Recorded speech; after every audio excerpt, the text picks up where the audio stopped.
to yet another exciting season of our community podcast series, Season 9.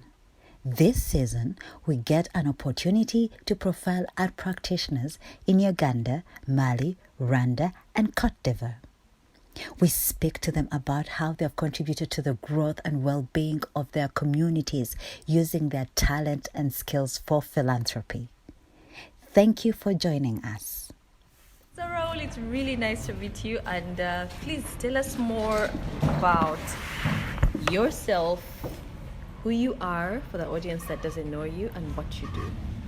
Thank you. I hope they will see me somewhere. Yes, because that's my voice only. There will be a okay, photo. Wonderful. So my name is Raul Rugamba, and I'm a creative entrepreneur. I'm based in Kigali, Rwanda, and I'm the founder of a creative communication agency called Hobe agency, and we are also the founder of a Pan-African initiative called African Colors. Okay. Amazing. When you say creative entrepreneur, please expound on that. So creative entrepreneur is really thinking, doing things otherwise, not a linear way. We are exploring the culture and creative industry space. We bring in education, we bring in technology, and just trying out doing things differently. When you say differently, what is the normal and what is different that you are doing? Well, the normal is, let me say, how we run a finance industry, for example, where you get in the office, you have an Excel sheet or software you enter, someone comes in, they give you money, you get out. So as it's more of how do we create something someone can consume? How do you make sure that you try out a way of producing an artist so that someone is not bored to come to your show or consume that. It's thinking of how does an artist survive, what has to be done, what are the solutions we can develop for the artist to be to live by that business. It's also creating networks where artists are able to move around, explore, etc. So that's a bit of the definition. In essence, you are giving to your community in ways that are both enterprising as a business person, but also creating networks within the community. Yes, there is that, and we think it's important, otherwise it won't be sustainable.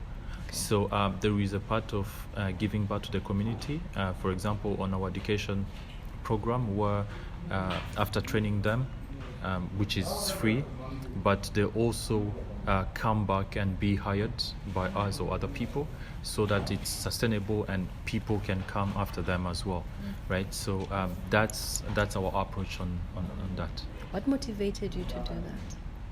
Well, it's mainly like any other entrepreneur. So I had something to do from my challenges. So I had to figure out what has to be done to respond to my challenges. So I think it starts most of the time like that with entrepreneurs. Wow. What is your earliest memory of giving, when somebody gave you something that probably changed your life and started a journey that... Well, I think I have quite a few people who really still doing things for me, and let me say, because we get together on this platform, and I came here because I'm into the art space. So let me speak about the one who brought me into this. Yes. So that's my uncle, who used to have a production company, and in 2008. That's when I started this business. So he came home, and I was a fan, and I was merged in computer in tech space, and I wanted I loved also electronics. That was what I used to do, and my uncle came home, and from then he took me, and I went to work for him under his production company. His name is Judo, and And since then, it was a learning journey. So I learn every day, and I think I'm here because of him. Because I think I'll be a programmer. Yeah. I'll be selling maybe donuts somewhere. Yeah. You know. So, but I think I'm here because of him. So one act of giving literally changed the trajectory of your life. Definitely. Yeah. Definitely. So I think we are made by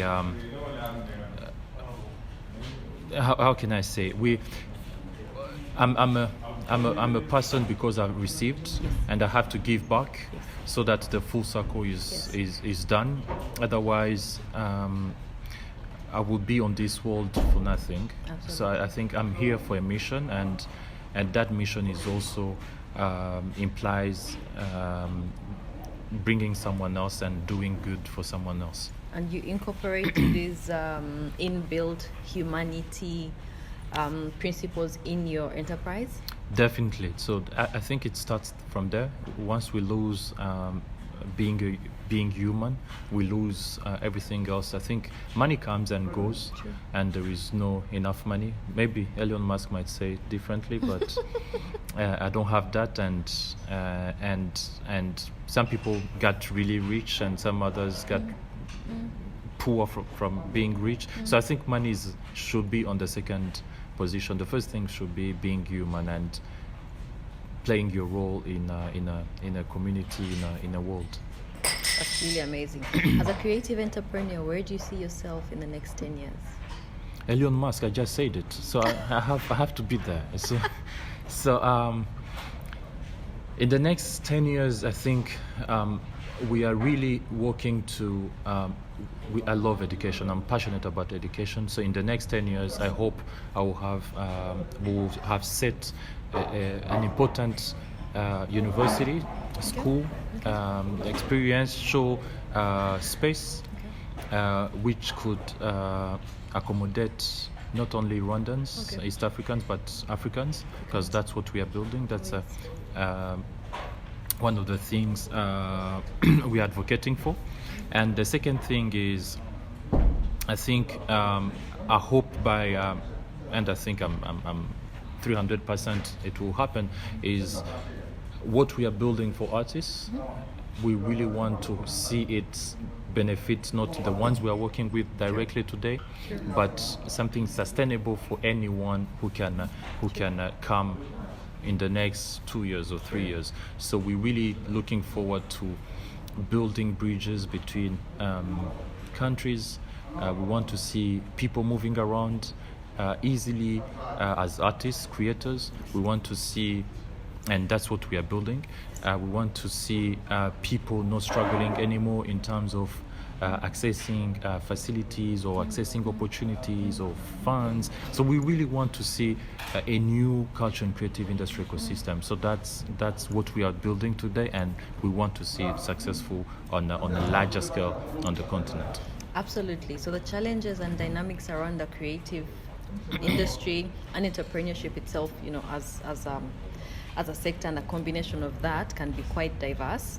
Do you have some lessons that you would like, some challenges you'd like to share, and lessons from that that you would like to share to inspire fellow creatives and entrepreneurs? So challenges are always more than solutions. True. But in terms of challenges, the thing I always tell people, entrepreneurship is not easy. So don't be an entrepreneur because of the pressure around you. Make sure that it's from you, within you, it's burning, and you have something to put out, right? True. So and that won't let you be someone else who's not entrepreneur.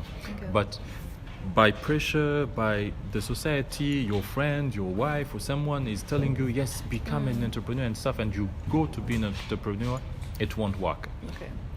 So I think that's the first thing I could say many young people are facing in terms of challenges. So they are going with all the pressure around, and they become to be, and it doesn't work out.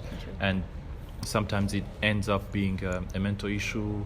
It ends up being a depression, hating the game, hating the society, the country, etc. So I think that's the first thing. And the second thing is the continent is a very complex market. Yes. So, but the world has never been connected like today. True. So I think it's also a matter of exploring outside. True. And if it doesn't work in your country, just try another market. Maybe it will work out there. And also trying to be in a circle, in an environment where someone or some of your friends or colleagues or people have been doing things, so you know what you don't have to do. And lastly, I think every idea is a good idea. Okay. Yeah. So that's one of the things we fight with around. So no one should judge you in terms of saying your idea is not a good idea. Okay. So your idea is a very good idea. You just have to nurture it until it becomes what someone else could see and be convinced that it's a good idea. So I think that's what I would say. That's very brave. Every idea is a good idea. I would definitely take that away from 3 words that you would use to inspire somebody else, that you use to inspire yourself. 3 words? Yes. Resilience, Okay. because I think that's one of the things. Passion. I love what I do. And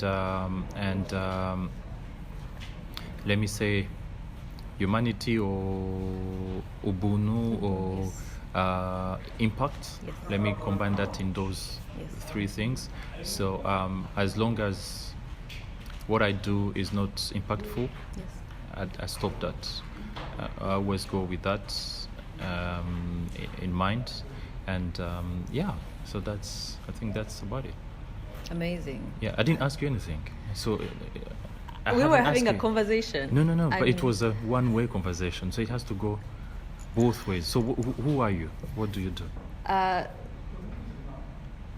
So I'm Elizabeth Mbabazi from Kampala, Uganda, and I'm the program coordinator for the Kuonyesha Art Fund, where we celebrate and support artists and art in all their diversity in Uganda for now. Nice. Is Kampala still fun and Kampala has always been fun. It has never stopped Still now? being fun. Yes, it's always buzzing. nice? There's I always used to something come happening. to Kampala and it was really fun. And It's beautiful. And Yes, you're but I always never. welcome. Yeah, When was the yeah. last time you were there? Oh, a long time ago. I think in How long? 2014, 15. Oh wow, Yeah, that's a long time. So yeah. a lot is happening. You're welcome. Kuonyesha would definitely love to host you if you can come to Kampala, because I believe that you are an inspiration in a space that many young people are looking for inspiration. Yes. So having it from the continent is absolutely amazing. No, you guys are doing amazing stuff, and I wish I can come and meet your communities Please. and other people as well. So, hi Kampala, we are coming very soon. Awesome. Looking Right. forward. And thank you so much. Thank for you this so much interview. thank you to you guys. Awesome. Join us for our next episode as we continue to talk about how different artists and creatives are giving back to their communities. We hope that you have been inspired to give of your time, treasure, and talent when it comes to philanthropy within your own community.